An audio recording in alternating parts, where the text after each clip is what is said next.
अडचणी सहन कराव्या लागतात त्याविषयी अगोदर सविस्तर सांगाल।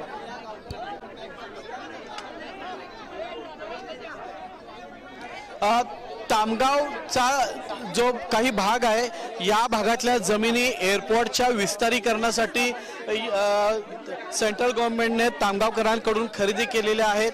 यावेळी या भागातल्या काही नागरिकांनी आपल्या परिसरात एअरपोर्ट होतंय या परिसराची प्रगती होईल या उद्देशाने आपल्या जमिनी एअरपोर्टच्या विकासासाठी दिलेल्या आहेत। मात्र आता एअरपोर्ट पूर्णपणे तयार झालेला आहे। मात्र गावासाठी जाणारा जो शॉर्टकट आहे एअरपोर्टच्या भिंतीला लागूनचा जो पारंपरिक रस्ता आहे त्या रस्त्यावरच एअरपोर्टने खुदाई केल्याचा आरोप या नागरिकांनी केलेला आहे। कारण हा भाग सेन्सिटिव्ह भाग आहे त्यामुळे या परिसरातून वाहतूक नको रहदारी नको असं प्रशासनाचं म्हणणं आहे।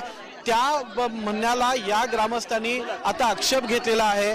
एअरपोर्टच्या विकासासाठी आपण जमिनी घेताना आमच्याशी अगदी व्यवस्थित बोला आणि आता ग्रामस्थांना ज्या सुविधा द्यायच्या आहेत त्या सुविधा देणार मात्र आता तुम्ही मागे पडत असल्याचा आरोप या नागरिकांनी केलेला आहे।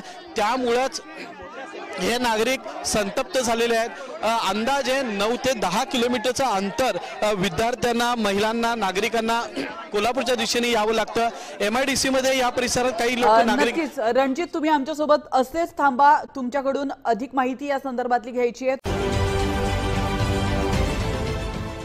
देश विदेशातील प्रत्येक घडामोडींचे लाईव्ह अपडेट मिळवण्यासाठी आता साम टीव्हीच्या सर्व सोशल मीडिया प्लॅटफॉर्मला लाईक, फॉलो आणि सबस्क्राईब करा। तसंच सर्व नोटिफिकेशनसाठी बेल आयकॉन प्रेस करायला विसरू नका।